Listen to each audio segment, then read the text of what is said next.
The Mysterious Island by Jules Verne. Part 1, Chapter 20. The winter season set in with the month of June, which corresponds with the month of December in the northern hemisphere. It began with showers and squalls, which succeeded each other without intermission. The tenants of Granite House could appreciate the advantages of a dwelling which sheltered them from the inclement weather. The chimneys would have been quite insufficient to protect them against the rigor of winter, and it was to be feared that the high tides would make another eruption. Cyrus Harding had taken precautions against this contingency, so as to preserve as much as possible the forge and furnace which were established there. During the whole of the month of June, the time was employed in different occupations, which excluded neither hunting nor fishing, the larder being therefore abundantly supplied. Pencroft, so soon as he had leisure, proposed to set some traps, from which he expected great results. He soon made some snares with creepers, by the aid of which the warren henceforth every day furnished its quota of rodents. Neb employed nearly all his time in salting or smoking meat, which ensured their always having plenty of provisions. The question of clothes was now seriously discussed, the settlers having no other garments than those they wore when the balloon threw them on the island. These clothes were warm and good. They had taken great care of them as well as of their linen, and they were perfectly whole, but they would soon need to be replaced. Moreover, if the winter was severe, the settlers would suffer greatly from cold. On this subject the ingenuity of Harding was at fault. They must provide for their most pressing wants, settle their dwelling, and lay in a store of food. Thus the cold might come upon them before the question of clothes had been settled. They must therefore make up their minds to pass this first winter without additional clothing. When the fine season came round again, they would regularly hunt those musmons which had been seen on the expedition to Mount Franklin, and the wool once collected, the engineer would know how to make it into strong, warm stuff. How? He would consider. "Well, we are free to roast ourselves at Granite House," said Pencroft. "There are heaps of fuel, and no reason for sparing it." "Besides," added Gideon Spilett, "Lincoln Island is not situated under a very high latitude, and probably the winters here are not severe. Did you not say, Cyrus, that this 35th parallel corresponded to that of Spain in the other hemisphere?" "Doubtless," replied the engineer, "but some winters in Spain are very cold. No want of snow and ice, and perhaps Lincoln Island is just as rigorously tried. However, it is an island, and as such I hope that the temperature will be more moderate." "Why, Captain?" asked Herbert. "Because the sea, my boy, may be considered as an immense reservoir, in which is stored the heat of the summer. When winter comes, it restores this heat, which ensures for the regions near the ocean a medium temperature, less high in summer, but less low in winter." "We shall prove that," replied Pencroft, "but I don't want to bother myself about whether it will be cold or not. One thing is certain, that is that the days are already short, and the evenings long. Suppose we talk about the question of light." "Nothing is easier," replied Harding. "To talk about?" asked the sailor. "To settle." "And when shall we begin?" "Tomorrow, by having a seal hunt." "To make candles?" "Yes." Such was the engineer's project, and it was quite feasible, since he had lime and sulfuric acid, while the amphibians of the islet would furnish the fat necessary for the manufacture. They were now at the 4th of June. It was Whit Sunday, and they agreed to observe this feast. All work was suspended, and prayers were offered to heaven. But these prayers were now thanksgivings. The settlers in Lincoln Island were no longer the miserable castaways thrown on the islet. They asked for nothing more. They gave thanks. The next day, the 5th of June, in rather uncertain weather, they set out for the islet. They had to profit by the low tide to cross the channel, and it was agreed that they would construct for this purpose, as well as they could, a boat which should render communication so much easier, and would also permit them to ascend the Mersey at the time of their grand exploration of the southwest of the island, which was put off till the first fine days. The seals were numerous, and the hunters, armed with their iron-tipped spears, easily killed half a dozen. Neb and Pencroft skinned them, and only brought back to Granite House their fat and skin, this skin being intended for the manufacture of boots. The result of the hunt was this: nearly 300 pounds of fat, all to be employed in the fabrication of candles.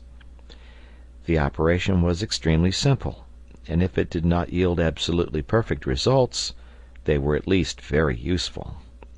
Cyrus Harding would only have at his disposal sulfuric acid, but by heating this acid with the neutral fatty bodies, he could separate the glycerin. Then, from this new combination, he easily separated the olein, the margarine, and the stearin, by employing boiling water. But to simplify the operation, he preferred to saponify the fat by means of lime. By this he obtained a calcareous soap, easy to decompose by sulfuric acid, which precipitated the lime into the state of sulfate and liberated the fatty acids. From these three acids, oleic, margaric, and stearic, the first, being liquid, was driven out by a sufficient pressure. As to the two others, they formed the very substance of which the candles were to be molded. This operation did not last more than 24 hours. The wicks, after several trials, were made of vegetable fibers, and dipped in the liquefied substance, they formed regular stearic candles, molded by the hand, which only wanted whiteness and polish. They would not doubtless have the advantage of the wicks, which are impregnated with boracic acid, and which vitrify as they burn and are entirely consumed, but Cyrus Harding having manufactured a beautiful pair of snuffers, these candles would be greatly appreciated during the long evenings in Granite House. During this month there was no want of work in the interior of their new dwelling. The joiners had plenty to do. They improved their tools, which were very rough, and added others also. Scissors were made among other things, and the settlers were at last able to cut their hair, and also to shave, or at least trim their beards. Herbert had none, Neb but little, but their companions were bristling in a way which justified the making of the said scissors. The manufacture of a handsaw cost infinite trouble, but at last an instrument was obtained which, when vigorously handled, could divide the ligneous fibers of the wood. They then made tables, seats, cupboards, to furnish the principal rooms, and bedsteads, of which all the bedding consisted of grass mattresses. The kitchen, with its shelves, on which rested the cooking utensils, its brick stove, looked very well, and Neb worked away there as earnestly as if he was in a chemist's laboratory. But the joiners had soon to be replaced by carpenters. In fact, the waterfall created by the explosion rendered the construction of two bridges necessary, one on Prospect Heights, the other on the shore. Now the plateau and the shore were transversely divided by a watercourse, which had to be crossed to reach the northern part of the island. To avoid it, the colonists had been obliged to make a considerable detour, by climbing up to the source of the Red Creek. The simplest thing was to establish on the plateau and on the shore two bridges from 20 to 25 feet in length. All the carpenter's work that was needed was to clear some trees of their branches. This was a business of some days. Directly the bridges were established, Neb and Pencroft profited by them to go to the oyster bed which had been discovered near the downs. They dragged with them a sort of rough cart, which replaced the former inconvenient hurdle, and brought back some thousands of oysters, which soon increased among the rocks and formed a bed at the mouth of the Mersey. These mollusks were of excellent quality, and the colonists consumed some daily. It has been seen that Lincoln Island, although its inhabitants had as yet only explored a small portion of it, already contributed to almost all their wants. It was probable that if they hunted into its most secret recesses, in all the wooded part between the Mersey and Reptile Point, they would find new treasures. The settlers in Lincoln Island had still one privation. There was no want of meat, nor of vegetable products. Those ligneous roots which they had found, when subjected to fermentation, gave them an acid drink, which was preferable to cold water. They also made sugar, without canes or beet roots, by collecting the liquor which distills from the Acer saccharinum, a sort of maple tree, which flourishes in all the temperate zones, and of which the island possessed a great number. They made a very agreeable tea by employing the herbs brought from the warren. Lastly, they had an abundance of salt, the only mineral which is used in food, but bread was wanting. Perhaps in time the settlers could replace this want by some equivalent. It was possible that they might find the sago or the breadfruit tree among the forests of the south, but they had not as yet met with these precious trees. However, Providence came directly to their aid, in an infinitesimal proportion, it is true, but Cyrus Harding, with all his intelligence, all his ingenuity, would never have been able to produce that which, by the greatest chance, Herbert one day found in the lining of his waistcoat, which he was occupied in setting to rights. On this day, as it was raining in torrents, the settlers were assembled in the great hall in Granite House, when the lad cried out all at once, "Look here, Captain, a grain of corn!"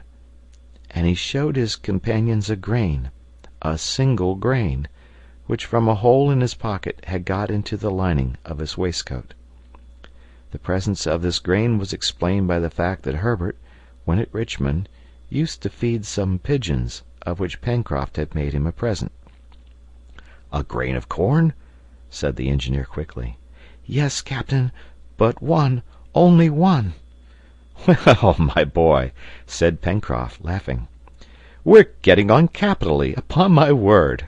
What shall we make with one grain of corn?" "We will make bread of it," replied Cyrus Harding. "Bread, cakes, tarts," replied the sailor. "Come, the bread that this grain of corn will make won't choke us very soon."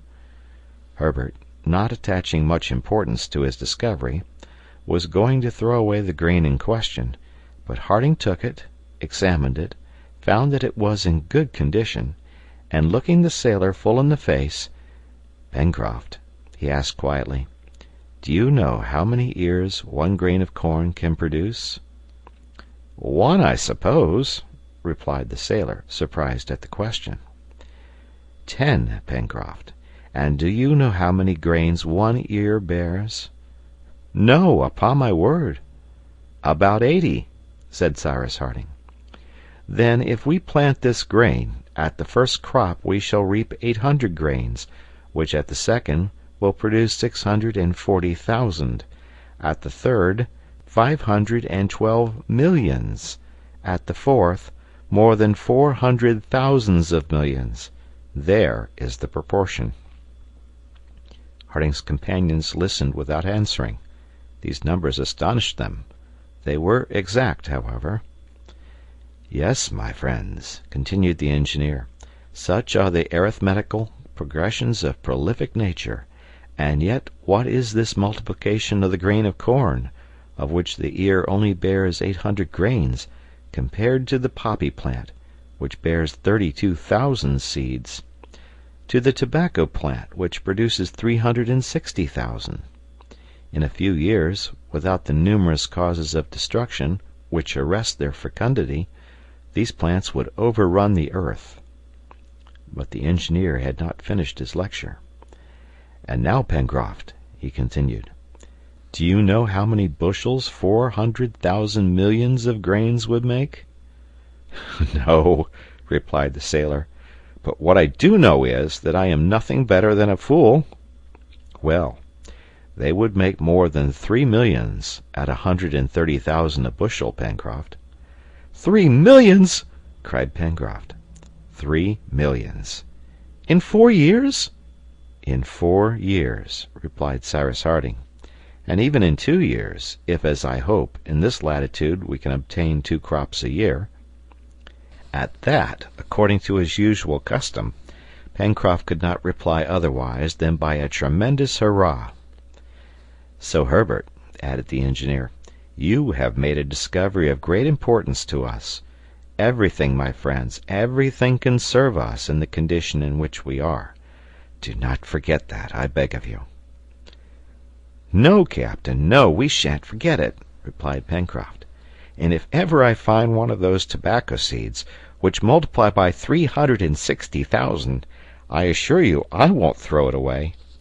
And now, what must we do?" "We must plant this grain," replied Herbert. "Yes," added Gideon Spilett, "and with every possible care, for it bears in itself our future harvests." "Provided it grows," cried the sailor. "It will grow," replied Cyrus Harding. This was the 20th of June. The time was then propitious for sowing this single precious grain of corn. It was first proposed to plant it in a pot, but upon reflection it was decided to leave it to nature and confide it to the earth. This was done that very day, and it is needless to add that every precaution was taken that the experiment might succeed. The weather having cleared, the settlers climbed the height above Granite House. There on the plateau they chose a spot, well sheltered from the wind and exposed to all the heat of the midday sun. The place was cleared, carefully weeded, and searched for insects and worms. Then a bed of good earth, improved with a little lime, was made. It was surrounded by a railing, and the grain was buried in the damp earth. Did it not seem as if the settlers were laying the first stone of some edifice? It recalled to Pencroft the day on which he lighted his only match, and all the anxiety of the operation. But this time the thing was more serious. In fact, the castaways would have been always able to procure fire in some mode or other, but no human power could supply another grain of corn, if unfortunately this should be lost. End of chapter.